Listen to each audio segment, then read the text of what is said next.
If you go on to enjoy the video, do me a favour and hit that like button. It really does help out the channel a lot. And through Team of the Season, we are going to be doing a hell of a lot of player reviews. And of course, if you need any coins to get you through Team of the Season, head over to u7buy.com. Through Team of the Season, they are doing a pretty big promotion. 15% off when you use the code TVM at checkout. The link is in the description. What is going on, guys? TVM here. Welcome back to a brand new video. And I know a lot of people hate this card because of how expensive it is for what you get and the fact that it's not a genuine flashback. Talk more about that in a minute. Anyway, it's not actually my account. It's Multiplayer HD's account. We do co-op together in Rivals. And we played some last night with Bale. And of course, I can tell you exactly how I feel about him, whether he's any good or not, and whether I think the 300,000 coin price tag is justifiable or not. 4-star skills, 3-star weak foot. That's the first thing you see. And it's the first kick in the teeth for this card, really, because why can't they just make it 4-star, 4-star? I mean, okay, fair enough. You could argue that he doesn't have a very good weak foot, and that's fine. I agree with that. But guess what? This is a video game, and this card is, I wouldn't say an end game card, but it's, you know, toward the peak of the game, which is Team of the Season. I'll try not to moan too much, but there's just a lot to moan about. Medium work rates, which is fine. 6'1", unique body type, obviously to Gareth Bale, left-footed, fair enough. 93 acceleration, 96 sprint speed. I don't have too many complaints with it. I would maybe like to have seen 99 because this is a flashback to 7 years ago where, you know, he was like that. He was fast. You know, he was a very, very fast player on and off the ball. What's he got now? In terms of his agility and balance, it's 86 agility, 72 balance. Back then, I can't look at the in-game stats, which is really irritating. But on the face card, the dribbling on the FIFA 14 card that they've apparently flashback to, he has 93 dribbling overall. On this card, it's 88.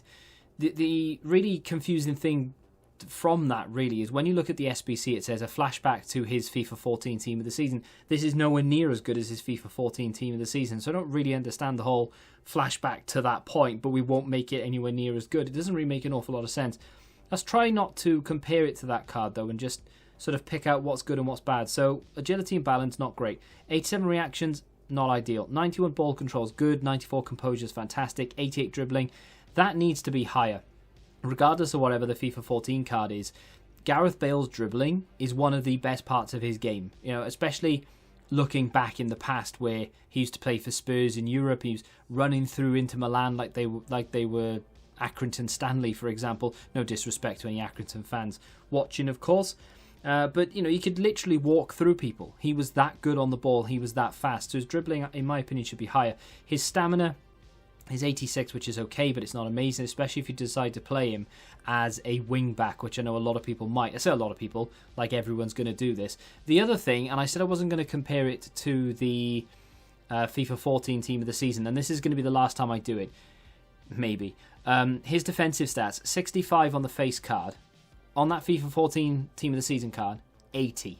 There's a massive difference between this and that. And the fact that this year, more than ever, people use wing-backs in the 5-at-the-back formation, it would have been perfect for them to give him an 80 defensive stat and make those sort of interceptions, defensive awareness, stand tackle, slide tackle in and around the 80s, because he used to be a left-back. I don't care if he has been playing as a winger for the last 5, 6, 10 years. It doesn't matter. You will not forget how to do the basics of defending. His defensive stats should be mid-70s bare minimum, because he will be capable of defending. I don't care what anyone says. It's like well, not even icons, but it's like when, for example, Wayne Rooney, you can go and have a look at his card in game, and then you compare that to a card 10 years ago. He doesn't forget how to shoot. His finishing stat, theoretically, and his passing stats, they shouldn't go down, because just because you get older doesn't mean you can't do it anymore. It just means you either get less opportunity to do it. Okay, maybe they are slower, that's fair enough. But with regards to things like composure and stuff, that will never change. Anyway, we're going off on a bit of a tangent. Is Gareth Bale any good in this game? Yes, of course he's a good card, right? Now, unfortunately, he doesn't fit the meta At the very beginning of the game when they released the 83, well, when it was out, it was a very useful card. It held a high price tag for, I don't know, a couple of weeks, maybe a month at most. It was around 70k, and then it fell off a cliff because people were working out the meta and they realised Gareth Bale isn't that meta. You know, he didn't have the agility and the balance, etc. FIFA 19, this card would have been at the top of everybody's shopping list because he's brilliant in the air, and of course his crossing is 93. Free kicks are very good. Crossing is very good if you can hit those early crosses. Shot power is very good. Long shots are decent. Can't score that many of them in this game, but you know, when you get them right, it does look good. His finishing for the most part is actually quite solid. Didn't really have any complaints, even though he's only I would say only, but he has 88 finishing. It could definitely be higher, but no complaints for me. Great composure and decent finishing with great shot power, long shots. His positioning is very good. He's very fast. The only real downside to the card is the mobility, I guess. You know, a straight line, yeah, he's fast. Of course he is. He's got 93 acceleration, 96 sprint speed. You'd expect him to be quick, and he is. But his maneuverability then, so the agility and the balance, does let him down because he's 6'1" as well. So it would kind of need to be in the 90s for both of them for him to feel even remotely agile. So, of course, when you look at the in-game stats, that's the first thing people are going to notice really is, well, okay, the second thing people are going to notice, because the first thing is going to be the 3-star weak foot, but the second thing is going to be, well, his agility and his balance, they're not too high. How's that going to affect him in game? It's not like going to break the card, but it does really question, or rather I do really have to question, why they've slapped a 300,000 coin price tag on a card that doesn't fit the meta and that people won't feel the need to complete. You know, if this was Alejandro Gomez, different story. People are going to be like, do you know what, this guy fits the meta, he's 4-star, 4-star. Yes, please. Gareth Bale, okay, a lot of people like him, don't get me wrong, you know, myself included, but when he doesn't fit the meta, and in a game where the meta is king, and I don't get why that's the whole point of it, right? People are going to be turned off by that. And then you go and slap a massive price tag on him, and people are just like, you know what, I'm alright, I can deal without it.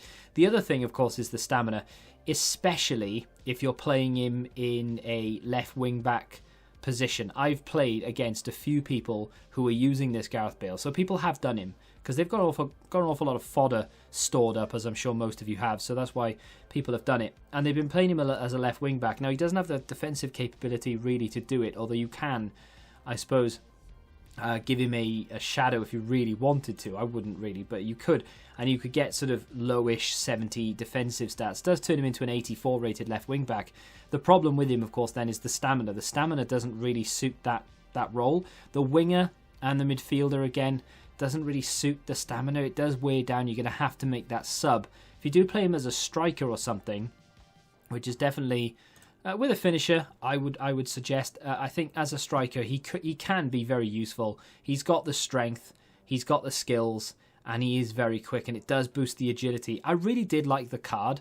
You know, I wanted to almost be appalled by how bad it was and how expensive it was just for have something to complain about, but he is actually very good in game. He's not meta by any stretch of the imagination, but that doesn't matter to me. He's still very good.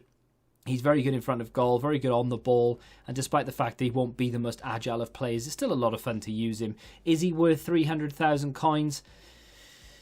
Probably not. I think he's probably 100 to 150k too much. That's the only issue with me, really. But if you've got the fodder stored up, then, you know, I can see why you can maybe justify doing it. Let me know what you think in the comment section down below. Are you going to do it? Have you done it? Have you used him? Let me know how you feel. If you have enjoyed this video, do me a favour and hit the like button, subscribe to the channel if you're new, and until the next time, goodbye.